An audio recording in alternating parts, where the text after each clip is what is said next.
Before she first met him, she was not in a good place. Just a teenager, but not like the others. Barely functioning, she rarely left the house. Her father's in-bell made sure of that.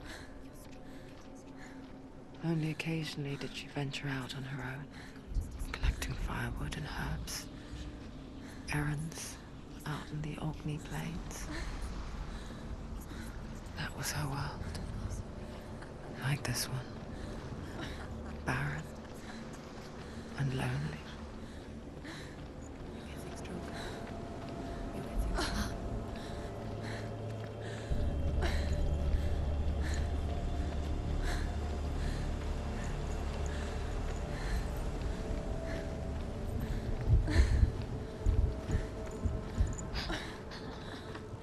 It's already disappeared. Nothing lives here, not even you.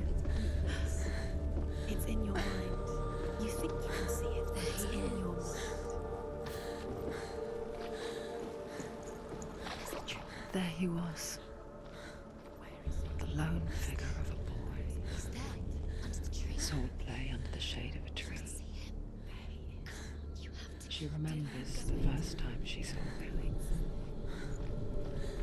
To her young eyes, he moved as if dancing. And the world danced with him. The gloom lifted. Under the tree. For the first time in years, she felt You have to keep. a ray of hope.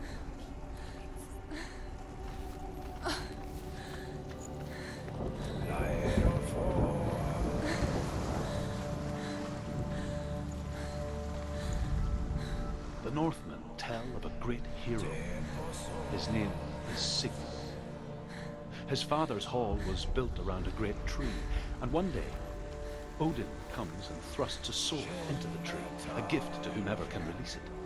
Many try, but the sword only comes out at Sigmund's touch. His brother-in-law, King Siggeir, wants it, but Sigmund refuses him, so King Siggeir plots revenge. He invites Sigmund and his brothers to a feast. When they arrive, they are met with an army, not a warm welcome. King Siggeir captures Sigmund and his brothers, steals his coveted sword, and readies them for execution.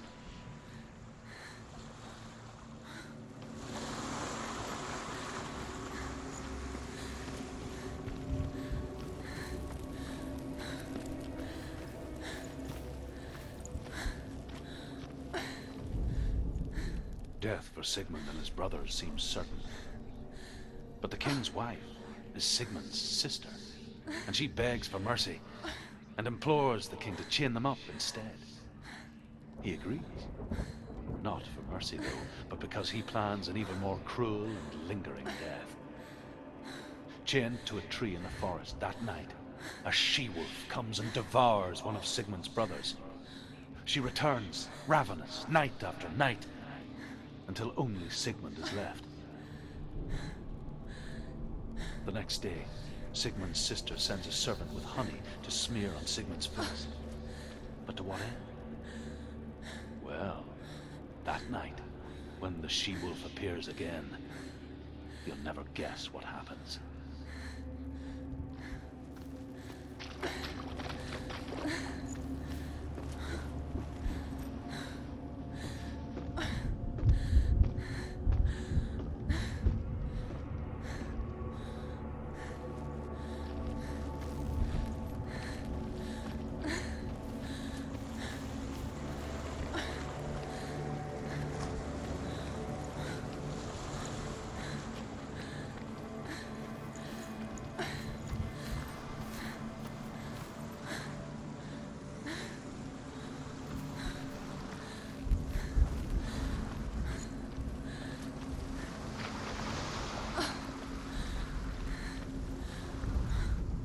As the she-wolf licks the sweet honey from Sigmund's face, he bites the wolf's tongue.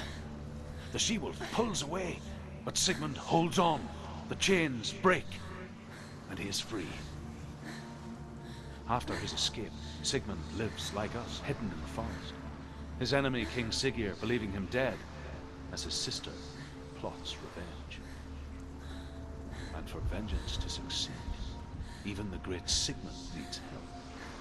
So she sends her sons to him. But their blood is weak and corrupted, and they're put to death by Sigmund.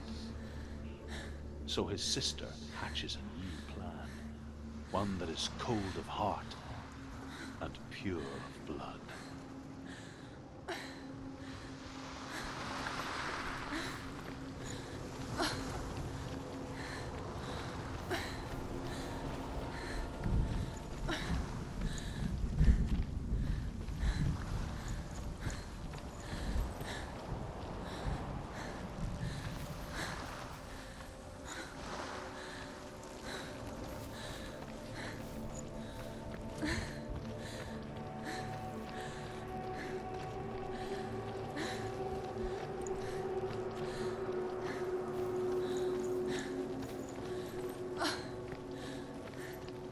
Day after day, watching from afar, she mimicked him, perfecting her own secret dance,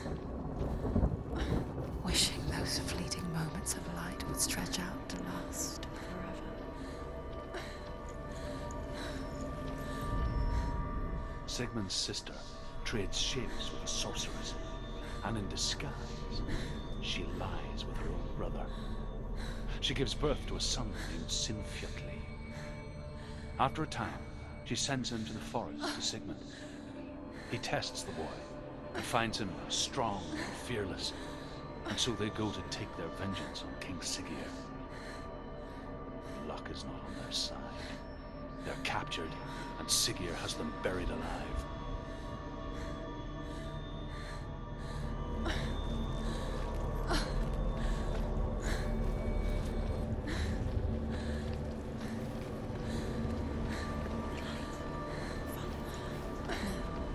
It's a trick. It's an illusion.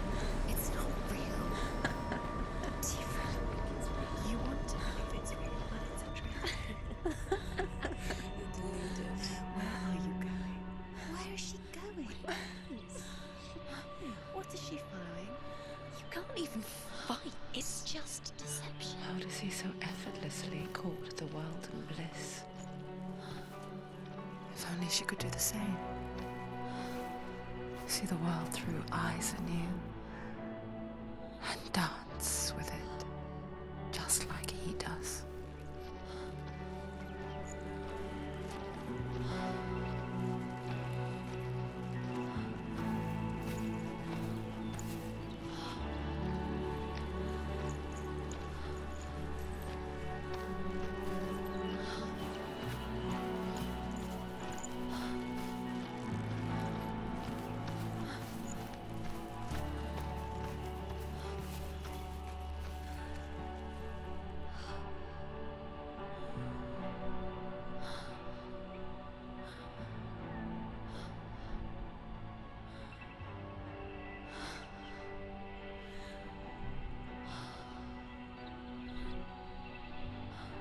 What's your name?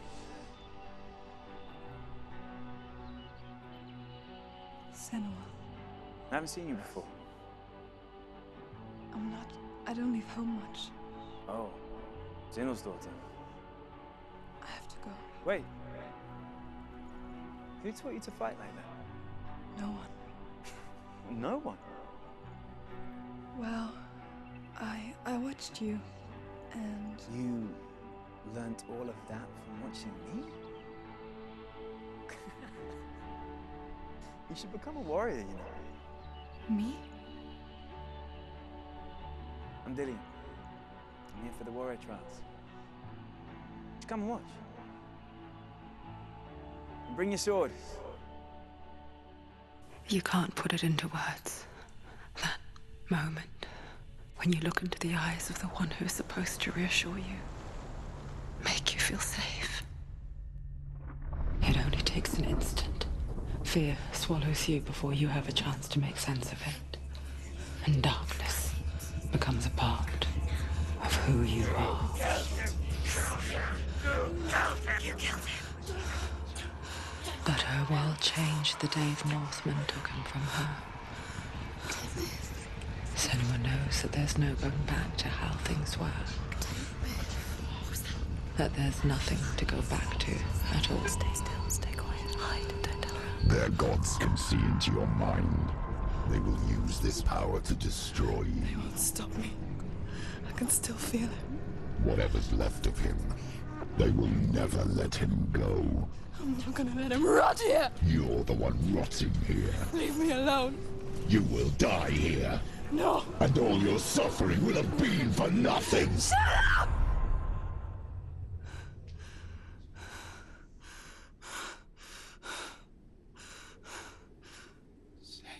Dillian? Is that you?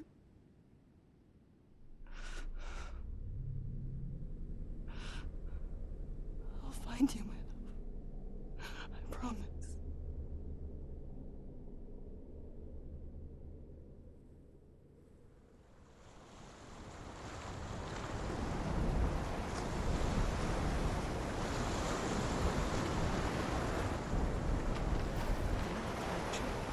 Can you see him? You want to believe it. Is he not real? Is he there? You're alone in these mountains. Is that Dillian? Nothing lives here. You won't survive. You met him by the tree. She met him by the tree. Maybe it's a sign, the tree. What's he trying to tell you? He's waiting for you by the tree.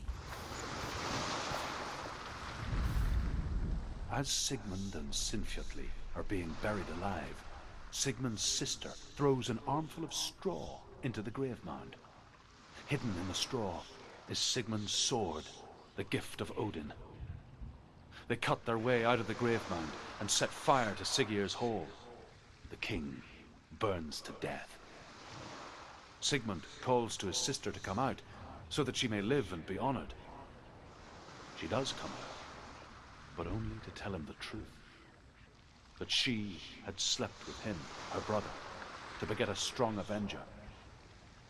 I am not fit to live, she says, and walks back into the fire. Strike vengeance from your heart, Senua, as there is always a heavy price to pay.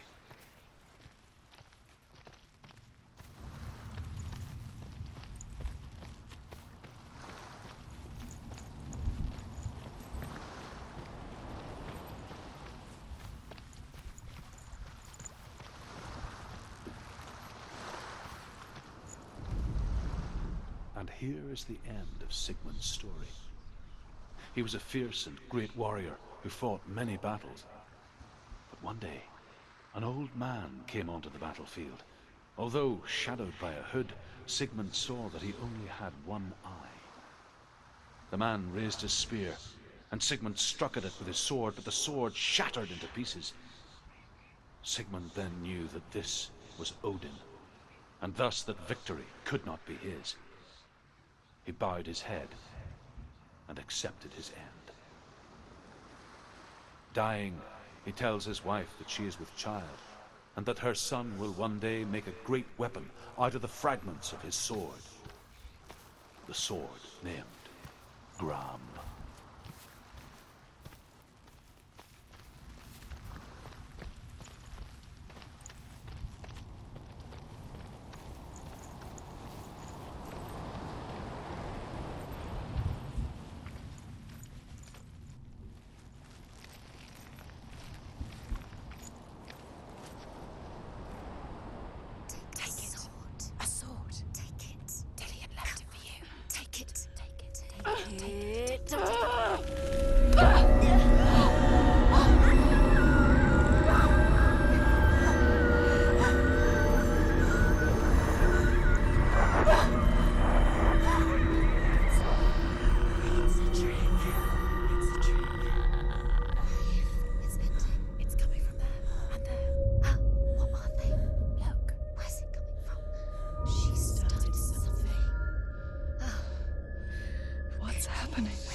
Imagine a sword that can slay gods.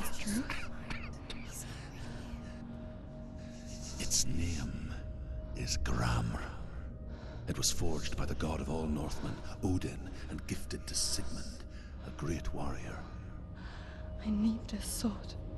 It's important. Can you help me? The sword appears whole, but it is an illusion. It shattered into shards long ago. It is said a great warrior can reforge Gram by answering the trials of Odin, one for each shard.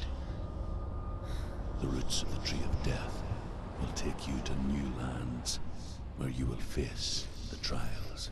Go to the shards. Go to the shard. Go to the shards. What's the shard? Find it.